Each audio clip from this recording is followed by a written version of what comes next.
پھر ایسے ہوا ایک جنگ میں اسے شدید زخم آئے گہرے، اسے اتنی اذیت ہوئی کہ اس اذیت کو برداشت نہ کرتے ہوئے خودکشی کر لی۔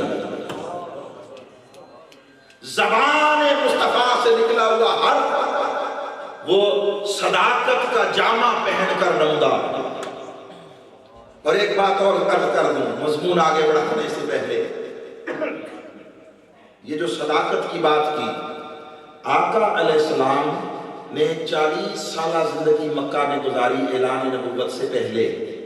ہمارے ہاں ایک بڑا پرابلم یہ ہے، ہم دینی اعتبار سے دعوت، تبلیغ اور فروغ دین اور دین کو سمجھنے کی اور شریعت کی بات جب کرتے ہیں وہ اعلان نبوت سے بعد والی زندگی کے ساتھ نفی کر دیتے ہیں، اور جو پہلی 40 سالہ زندگی ہے اس کا تذکرہ نہیں ہوتا۔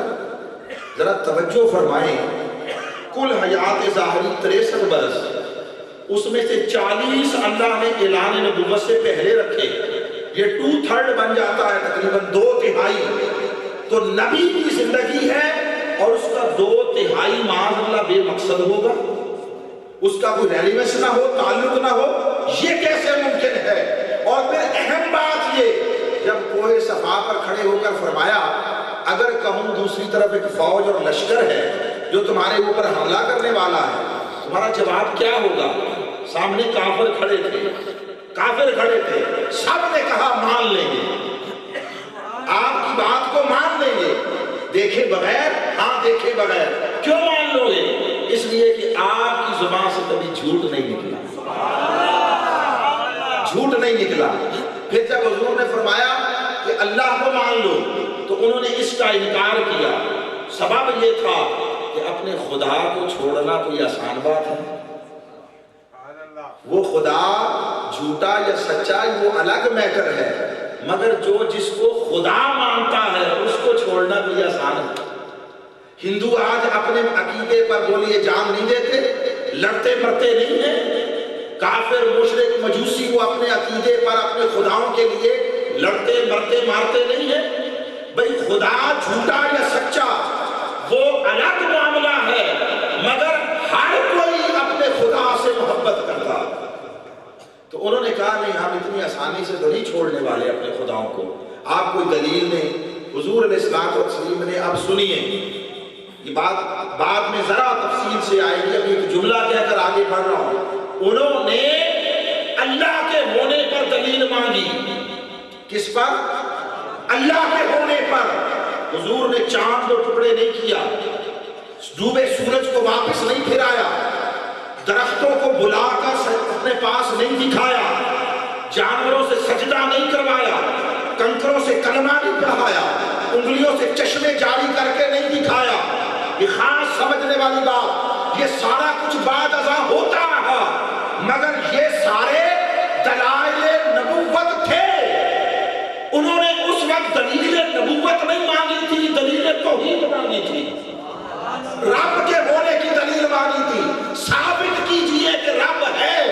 جب انہوں نے کہا ثابت کرے رب ہے، تو حضور نے امر الہی سے جواب دیا، فرمایا فقط لبثت فیکم عمرا من قبل ہی۔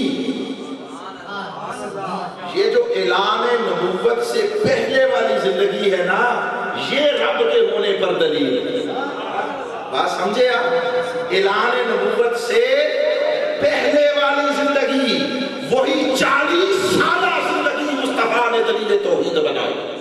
افلا تعقلون، عقل مت نہیں ہے؟ یہ گندگی، غلاظت، نجاست سے بھرے ہوئے ماحول میں ایسا طیب و طاہر اور پاکیزہ کردار کہیں نظر آتا ہے؟ اور حضور نے نہیں فرمایا کہ ساری زندگی کو نہ دیکھنا، فلاں حصے کو دیکھ لینا، فلاں معاملے کو دیکھ لینا، نہیں، فرمایا جتنی زندگی گزری میری پہلے، آمنہ کی گود میں آنکھ کھولنے کی گھڑی سے لے کر اس لمحہ بعثت اور لمحہ اعلان نبوت تک میرا دور رضاعت بھی دیکھو، میرا بچپن بھی دیکھو، میرا لڑکپن بھی دیکھو، میرا شباب و جوانی بھی دیکھو، میری پختہ عمری بھی دیکھو، میری خلوت و جلوت بھی دیکھو، سفر و حضر بھی دیکھو، معاملات و معمولات زندگی بھی دیکھو، میری زندگی کا لمحہ لمحہ دیکھو، مجھ میں عیب نظر آئے تو میری دعوت کو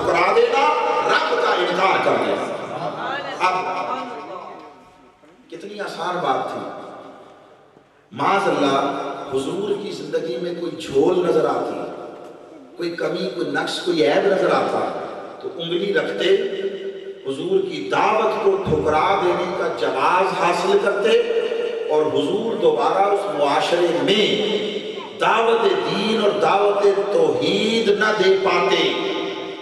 جہاں جاتے لوگ اس بات کا تذکرہ کرتے، مگر کافر تھے۔ سامنے جو مخاطب کھڑے تھے کون تھے؟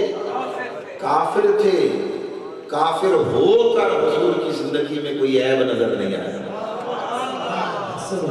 کافر تھے مگر حضور میں کوئی عیب نظر نہیں آیا۔ واپس چلے گئے، ماننا نہ ماننا یہ ایمان، یہ نصیب کی بات ہوتی ہے، مگر عیب نظر نہیں آیا۔ وہ بات کہنا چاہتا ہوں، وہ 40 سالہ زندگی ایسی تھی کہ اس کو دیکھ کر، مصطفیٰ کے شب و روز کو دیکھ کر، خلوت و جلوت کو دیکھ کر پورے معاشرے نے بالاتفاق حضور کو الصادق کہا، الامین کہا۔ میں ایک ہی لفظ دے رہا ہوں، الصادق۔ صرف صادق نہیں کہا، معاشرے نے حضور کو جو لقب دیا وہ صادق نہیں تھا، الصادق تھا۔ صادق اسم عام ہے، نکرہ ہے، کامن ناؤن ہے، اور الصادق وہ معرفہ ہے، اسم خاص، پراپر ناؤن ہے۔ صادق معاشرے میں بہت تھے، اور صادق اور الصادق کا فرق بیان کر کے پلٹتا ہوں۔ صادق وہ ہوتا ہے جو کوئی بات کہے اور آپ اس بات کو حقیقت کے پیمانے پر پرکھیں، وہ بات سچی ثابت ہو جائے تو ایسی سچی بات کہنے والے کو صادق کہتے ہیں۔ مثلا میں آیا ہوں، میں آپ کو کوئی خبر دوں کہ راستے میں یہ واقعہ ہو گیا تھا، ہم آئے فلاں جگہ پر ایک گاڑی کھائی میں جا گئی، یہ ہم ابھی دیکھ کر آ رہے ہیں مگر رک نہیں سکتے تھے، اجمل صاحب کا ڈر تھا اور آپ لوگوں کی محبت تھی، رکے نہیں ہم، تو ایک گاڑی کھائی میں جا گئی۔ میں آپ کو خبر دوں، یہ واقعہ راستے میں پیش آئے، آپ اپنے طور پر اس واقعے کی تحقیق کریں اور تصدیق ہو جائے میری بات کی تو آپ کہیں گے سچا آدمی۔ یہ ہوا صادق، یہ کیا ہوا؟ صادق۔ اس بات کی سچائی، اس واقعے میں موجود سچائی کسی کی پہچان بنے تو کہنے والا صادق ہوتا ہے۔ بات سچی تھی، تسلی سے سمجھ لیں، اس بات کی سچائی کہنے والے کی ضمانت بنے تو یہ ہوتا ہے صادق۔ جو بات تھی وہ سچی تھی، وہ بنی اس کی پہچان، یہ ہوا صادق۔ الصادق وہ ہوتا ہے کہ جو کہے آپ اس کو دیکھ نہ سکیں، آپ اس کو پرکھ نہ سکیں، آپ اس کو جانچ نہ سکیں، حتیٰ کہ آپ کا کہنا سننا وہ اس کی تصدیق کرے یا نہ کرے، پھر بھی وہ آپ اس کو مان لیں، وہ بات اس کی سچائی کی دلیل نہ بنے، وہ خود بات کی سچائی کی دلیل بن جائے۔ جو زبان سے نکلے، آنکھیں دیکھ کر تصدیق کرے یا نہ کرے، معاشرہ اس کو مان لے، اس کو الصادق کہتے ہیں، اس کو الصادق کہتے ہیں۔ جب آقا نے فرمایا پہاڑ پر کھڑے ہو کر، اگر کہوں دوسری طرف لشکر ہے، فوج ہے، کیا کہو گے؟ سب نے کہا مان لیں گے۔ یہ آپ نے ہمیشہ سنا، یہ شاید کم لوگوں نے سنا ہو۔ وہ سارے لوگ ایک ہی طرف سے نہیں آئے تھے جدھر کھڑے تھے، کچھ ادھر سے بھی آئے تھے جدھر آقا فرما رہے تھے اگر کہوں فوج ہے تو کیا کہو گے؟ کچھ ادھر سے بھی آئے تھے، ابھی 2 منٹ پہلے آئے تھے، چل کر ماحول کو تک کر آئے تھے، انہوں نے آنکھوں سے دیکھا تھا وہاں فوج موجود نہیں ہے، مگر جب مصطفیٰ نے کہا اگر کہوں ادھر فوج ہے تو کیا کہو گے؟ کافر تھے، اس کے باوجود کوئی نہیں بولا، ہم ابھی ادھر سے آئے ہیں، کوئی فوج نہیں۔ انہوں نے کہا ہمیں آئے 2 منٹ ہو گئے، ممکن ہے اس 2 منٹ میں تبدیلی آ گئی ہو،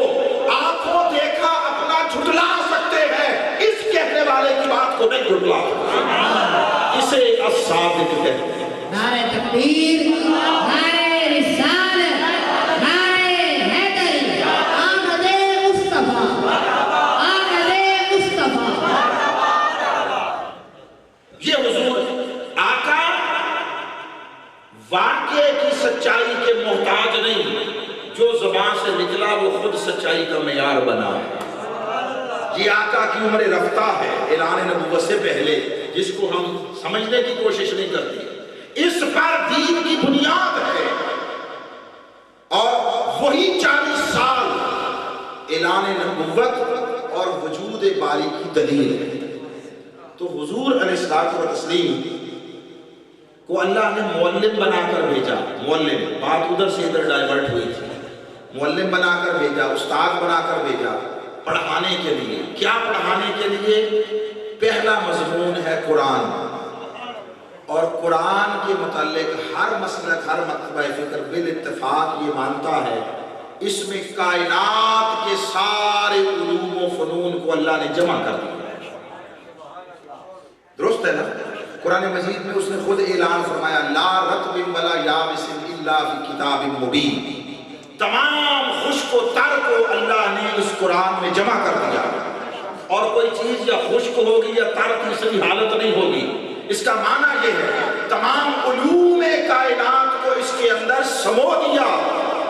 تو سلیبس اور نصاب وہ ہے جس میں کائنات کے سارے علوم ہیں. جو پڑھانے آیا ہے اس کے علم کی وسعتوں کا عالم کیا ہوگا؟ اگر اس کا علم نصاب سے زیادہ نہیں تو پڑھانے کا حق نہیں ادا کر پائے گا. سو جملہ کہتا ہوں پھر آگے وضاحت آئے گی. سن لیجئے، علم مصطفیٰ کی وسعتوں پر کیا بحثیں کرتے ہو؟ سن لو، خود قرآن علم مصطفیٰ کا ایک جز ہے. نعرہ تکبیر، نعرہ رسالت، نعرہ رسالت، نعرہ حیدری. قرآن تو بالاتفاق علوم کائنات کا جامع ہے. تو جب نصاب کے وسعت علمی کا عالم یہ ہے تو استاد کے علم کی وسعتوں کا عالم کیا ہوگا؟ اور پھر حضور اگلی بات بھی سمجھ لیں، صرف قرآن ہی نہیں پڑھانے آئے. ایک ہی سبجیکٹ نہیں ہے حضور کا، حضور کے 3 سبجیکٹ ہیں. کتنے؟ 3 سبجیکٹ اسی آیت میں. یعلمکم الکتاب، قرآن سکھاتے ہیں، کتاب، والحکمہ، اور حکمت کی تعلیم دیتے ہیں. تعلیم سے یعلمکم کا مفعول ثانی ہے، تمہیں حکمت کی تعلیم دیتے ہیں. حکمت کیا ہے بتاؤں یا آگے بڑھوں؟ اللہ نے قرآن مجید میں ارشاد فرمایا یہ ساری دنیا جس میں سے تھوڑا سا ملے اتراتے پھرتے ہیں. 4 ٹکے مل جائیں تو دوسروں کو کمتر جانتے ہیں. کوئی منصب مل جائے دوسروں کی عزتوں سے پہ ہاتھ ڈالتے ہیں. کوئی طاقت اختیار مل جائے تو دوسروں کو گردنوں پر پاؤں رکھتے پھرتے ہیں. 4 دن کی 4 ٹکے کی کوئی طاقت عزت مل جائے تو گردنوں میں سریا آ جاتا ہے. ہم نے پوچھا مولا اس دنیا کی حقیقت کیا ہے؟ اس نے فرمایا متاع دنیا قلیل. یہ ساری دنیا قلیل ہے. قلیل تو سمجھتے ہیں نا، قلیل کا مطلب بہت تھوڑا. بہت تھوڑا، صرف تھوڑا نہیں، بہت تھوڑا. اور دنیا ہے کیا یہ بھی سمجھ لیں. یہ جو ہماری زمین ہے اس پر ہم بستے ہیں، اس کو دنیا کہیں گے؟ نہیں، یہ تو بہت چھوٹا سا ایک ذرہ ہے. اچھا، نظام شمسی پر مشتمل ان سیاروں کے مجموعے کو کہیں گے؟ یہ تو اس کا ایک حصہ ہے. گلیکسیز ہیں، کہکشائیں ہیں، آسمان سے نیچے کی دنیا، آگے کی دنیا، مشرق و مغرب کی دنیا. ارے یہ اور ہر شے اپنے ضد سے پہچانی جاتی ہے. دن کہاں تک ہے؟ دن کی وسعت کیا ہے؟ جب تک رات نہیں آتی. جہاں سے رات شروع ہوئی دن ختم ہو گیا، جہاں سے دن شروع ہوا وہاں پہ رات ختم ہو گئی. پورا قرآن حدیث پڑھو، دنیا کے مقابلے میں ہمیشہ آخرت کہا ہے. آخرت، جب تک آخرت نہیں آتی یہ سب دنیا ہے. کائنات ہر لمحہ وسیع ہو رہی ہے، پھیل رہی ہے، نئی مخلوقات وجود میں آ رہی ہے. بس قیامت سے پہلے جو کچھ وجود میں آئے گا یہ دنیا ہے. اور وہ فرماتا ہے یہ بہت تھوڑا قلیل ہے. جس کا تھوڑا یہ ہے قلیل، وہ کسی شے کو کثیر کہے تو اس کا عالم کیا ہوگا. جس رب کی نگاہ میں یہ پوری کائنات قلیل اور تھوڑا ہے، وہ اگر کسی کو کثیر کہے تو اس کی وسعت کا عالم کیا ہوگا. ہم نے عرض کی مولا کائنات دنیا ساری تو ہوا تھوڑا، کوئی زیادہ بھی ہے کثیر بھی ہے. اس نے فرمایا ہاں من اوتی الحکمہ فقد اوتی خیرا کثیرا، جس کو حکمت مل گئی اس کو خیر کثیر مل گیا، اس کو بہت مل گیا، بہت مل گیا. تو حکمت دنیا ہوئی قلیل، حکمت کثیر بھی ہے اور خیر بھی ہے. دنیا فقط قلیل خیر نہیں کہا، حکمت کثیر بھی ہے خیر بھی ہے. مولا یہ جو خیر کثیر ہے اور جس کا عنوان حکمت ہے کہاں سے ملے گی؟ فرمایا دہلیز مصطفیٰ سے ملے گی.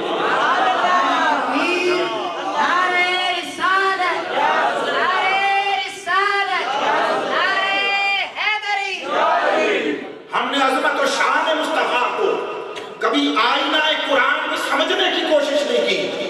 ملا لڑتے پھرتے ہیں، بحثیں کرتے ہیں، مناظرے ہوتے ہیں، امت کو تفرقہ و انتشار میں ڈالا ہے. علم مصطفیٰ پر بحثیں کرتے ہو لوگوں، حضور کے علم پر بعد میں بات کرنا، پہلے قرآن کی وسعت علمی کا تعین تو کر لو. پہلے مجھے یہ تو بتا دو قرآن کا علم کہاں تک ہے. جہاں قرآن کے علوم کی حد آ جائے گی اس سے کہیں آگے علم مصطفیٰ کی وسعتیں. حضور کے علم پر بحث نہ کرو. اگر جرت ہے تو پہلے قرآن کے علم پر بحث کرو. قرآن میں کتنا علم ہے؟ یہ سارا قرآن علم مصطفیٰ کا جز ہے. کلہم من رسول ملتمس غرفا من البحر اور رشفا من الدیار ومن علومک علم اللوح والقلم. لوح و قلم کا علم بھی علم مصطفیٰ کا جز ہے. ہم سے پیمانہ بشریت پر پرکھنے لگتے ہیں اور سمجھتے ہیں چونکہ ہم جیسے دکھائی دیتے ہیں تو ہیں بھی ہم جیسے. ارے وہ جو دکھائی دیتے ہیں وہ اس لیے بنائے گئے تاکہ تمہیں فیض منتقل ہو، تاکہ تمہیں رب کی بارگاہ سے کوئی نعمت ملے. حضور رسول عالمین ہیں، رحمت للعالمین ہیں. رسالت محمدی کی حد صرف عرضی دنیا تک نہیں ہے، صرف انسان نما اس مخلوق کے لیے نہیں ہے، انسان کی مخلوق کے لیے نہیں. حضور ملائکہ کے رسول، حضور روحوں کے رسول، حضور جمادات کے رسول، حضور نباتات کے رسول، حضور حیوانات کے رسول، حضور ارض و سماوات کے رسول. جب ساری کائنات کے رسول ہیں تو جتنی مخلوقات بستی ہیں ان کو فیض یہیں سے ملنا ہے نا. تو جب فیض یہیں سے ملنا ہے تو ہر ایک کے ساتھ مماثلت رکھتا ہوا حال عطا کر دیا. آقا نے کسی بدو کو دعوت دی.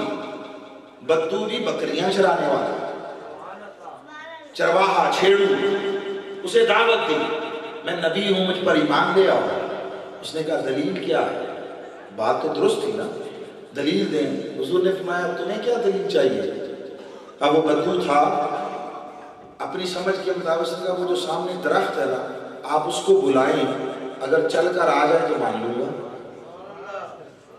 پہلے ایک تبصرہ کر دوں، شاید اس طرح کا تبصرہ نہ پہلے سنا ہو. بدو تھا، پینڈو تھا، بکریاں چرانے والا تھا، ان پڑھ تھا، پر اتنا شعور تھا کہ اگر نبی ہوگا تو درخت اس کی بات سنے گا اور آئے گا. نبی کو اللہ رب العزت نے اتنی شان عطا کی ہوتی ہے. بلا لیا تو میں نبی مان لوں گا، نہ بلا پایا تو میری جان چھوٹے. اتنا شعور اس دور کے بدوؤں کو بھی تھا کہ جو نبی ہوتا ہے وہ جدھر اشارہ کر دے کائنات فرما برداری کرتی ہے۔ تو حضور نے فرمایا اچھا ٹھیک ہے، اب میں اسے بلاؤں یا تو جا کے میرا پیغام دے آتے ہو؟ تم جا کر میری طرف سے بلاؤ۔ پھر آئے، اس نے کہا یہ ہو جائے تو کیا ہی بات ہے، یہ ہو جائے۔ حضور نے فرمایا جاؤ پھر اس کو جا کر کہو تمہیں محمد بلاتے ہیں صلی اللہ علیہ وسلم۔ وہ ایک عجیب کشمکش، ایک عجیب ذہنی قلبی حال میں چلتا ہوا گیا اور جا کر درخت کے سامنے کھڑے ہو کر مطالبہ بھی خود کیا، مگر عجیب حال میں اس نے کہا وہ درخت تمہیں وہ محمد بلا رہے ہیں۔ بس اتنا کہنا تھا، درخت دائیں بائیں ہلا، آگے پیچھے ہلا، جڑوں کو اکھاڑا اور جڑوں کے ساتھ پاؤں کی مانند چلتا ہوا بارگاہ مصطفیٰ کو پیش ہو گیا، پیش ہو کر گرا، سجدے میں گیا۔ آقا نے پوچھا درخت بتا میں کون ہوں؟ درخت کے ایک ایک پتے، ایک ایک شاخ سے مصطفیٰ کی رسالت کی گواہی آ رہی ہے۔ نعرہ تکبیر، نعرہ رسالت، نعرہ رسالت، نعرہ رسالت، آمد مصطفیٰ۔ آقا نے مسکرا کر بدو کی طرف دیکھا، فرمایا کافی ہے یا کچھ اور؟ اب وہ دل تو مائل ہو گیا، ملائم ہو گیا، مگر اس نے کہا اگر تھوڑا سا کام اور ہو جائے تو یقین کامل ہو جائے گا۔ حضور نے فرمایا دشنا بتاؤ۔ اس نے کہا اب یہ جیسے آیا تھا ویسے واپس جا کر لگ بھی جائے، آئے واپس جا کر لگ جائے۔ تو حضور نے فرمایا مشکل کیا ہے، جس کے کہنے پر جڑیں اکھاڑ کر آ سکتا ہے اس کے کہنے پر جا کر لگ نہیں جائے گا۔ حضور نے درخت سے فرمایا جاؤ بھئی اپنی جگہ پر جا کر کھڑے ہو جاؤ۔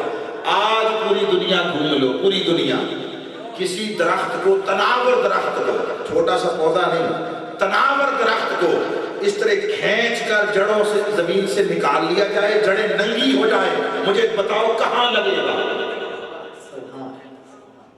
کہاں لگاؤ گے؟ جب اسے اس طرح کھینچا جڑیں ننگی ہو گئی، مٹی سانپ سے اتر گئی، تناور بڑا درخت ہو اب نہیں لگا کرتے، مگر ہم لگائیں اور قیامت تک کوئی لگائے نہیں لگتے۔ مصطفیٰ نے لگایا بھی نہیں تھا، خالی فرمایا تھا لگ جا، وہی جا کر لگ گیا، ہرا بھرا رہا، سرسبز و شاداب رہا۔ کیوں؟ حضور رسول نباتات بھی ہیں، درختوں پتوں کے، نباتات کے بھی رسول ہیں۔ ایک صحابی نے آ کر عجیب معاملہ عرض کیا، اور شکر ہے کہ وہ اس زمانے میں نہیں تھے، اور اس زمانے کے بہت سارے خشک مزاج اس دور میں نہیں تھے، شکر ہے۔ اب حضور کی بارگاہ میں آیا صحابی، آ کر کیا کہتا ہے یا رسول اللہ ایک مسئلہ ہے۔ آقا نے فرمایا کیا؟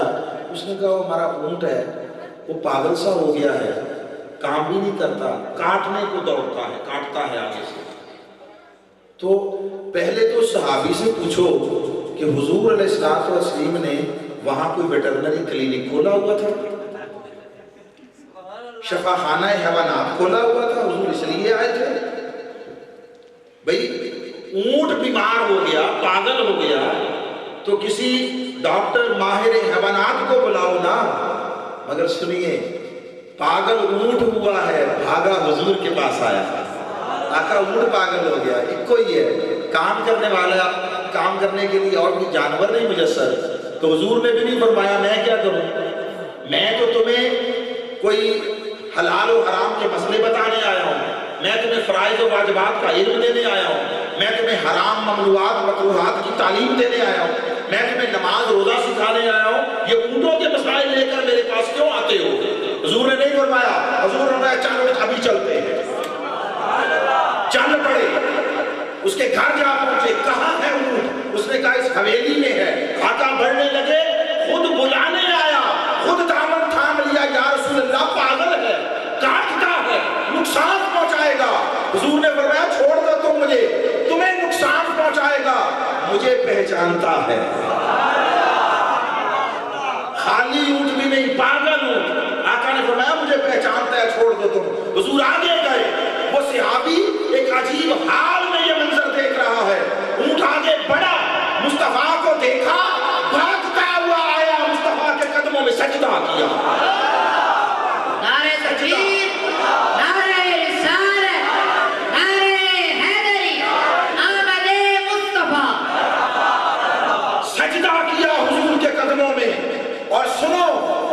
اس بات کو پلے باندھو۔ اس طرح کا منظر دیکھا تو حضرت صدیق اکبر بولے، صدیق اکبر بولے جملہ سنو، آج ہر کوئی پوچھتا پھرتا ہے یہ جو تم ایسے کرنے لگتے ہو اس کی دلیل کیا ہے؟ یہ تم حضور کی محبت میں حد سے بڑھنے لگتے ہو۔ ارے کتنا کوئی حد سے بڑھتا ہوگا؟ آج سارے محلے میں چراغاں کر دیتا ہوگا، حد سے بڑھنا ہے۔ ساری رات بیٹھ کر مصطفیٰ کی نعتیں سنتا ہوگا، یہ حد سے بڑھنا ہے۔ مصطفیٰ کے نام پر جھنڈیاں لگاتا ہوگا، یہ حد سے بڑھنا ہے۔ ذرا سنو صدیق اکبر کی بات۔ انہوں نے منظر دیکھا، عرض کیا یا رسول اللہ یہ بے زبان جانور اتنا شعور رکھتا ہے تو ہمیں اجازت دیں ہم آپ کو سجدہ کریں، آپ کو سجدہ کریں۔ یہ کون پوچھ رہا ہے بولیے؟ سیدنا صدیق اکبر رضی اللہ تعالیٰ جو فہم و فراست میں، علم و حکمت میں، دانش و بصیرت میں ایک بلند مقام رکھتے ہیں۔ یہ قبول ایمان سے پہلے بھی مکہ میں قاضی القضات تھے، چیف جسٹس کے طور پر ان کے فیصلوں کو لوگ آتے تسلیم کرتے تھے، اس کے فیصلوں کو۔ وہ کہہ رہے ہیں یا رسول اللہ اجازت دیں ہم سجدہ کریں۔ اس سوال میں، اس اجازت مانگنے میں ذرا توجہ کریں کیا کیا جذبات چھپے ہوئے ہیں۔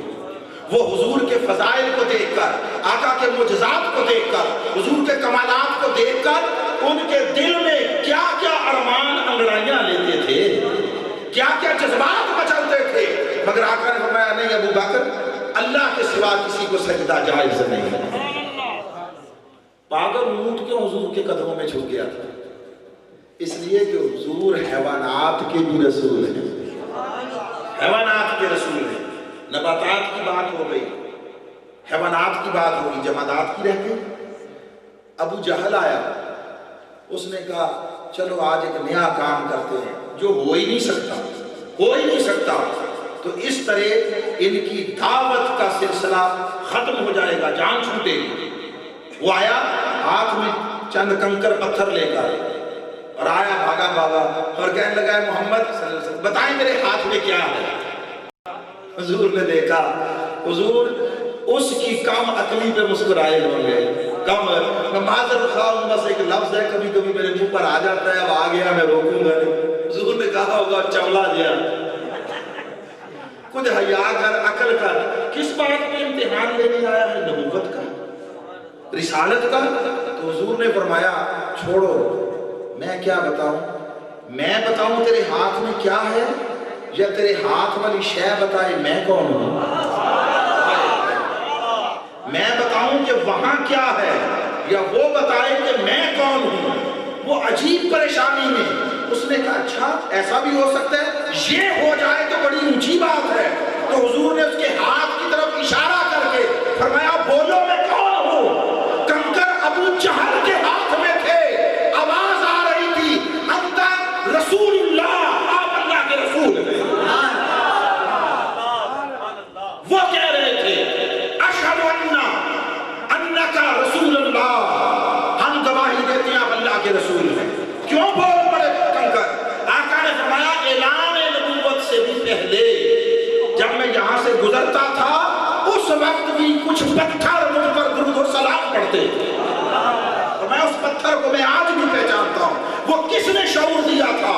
ابھی تو اعلان نبوت ہوا نہ تھا، اس نے شعور دیا تھا جس نے مصطفیٰ کو رسول کائنات بنایا، پتھروں کو شعور دیا تھا۔ نہیں آئے گا تو انسانوں کو نہیں آئے گا، باقی تو ہر ایک کو آ جائے، ہر ایک کو آ جائے۔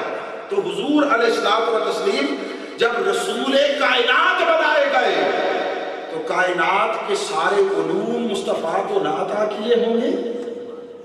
ابھی آپ مجھ سے پہلے وہ صاحبزادہ معظم الحق معظمی صاحب کا خطاب سن رہے تھے، نہیں فرمایا کہ وہ آنکھ نکل گئی حضرت قتادہ کی، تو لے کر کسی آئی اسپیشلسٹ کے پاس نہیں گئے، کسی آئی ہاسپٹل میں نہیں گئے۔ سن لیں، ان کا اعتقادی مسئلہ ہوتا، جسمانی مسئلہ ہوتا، روحانی مسئلہ ہوتا، معاشی مسئلہ ہوتا، معاشرتی مسئلہ ہوتا،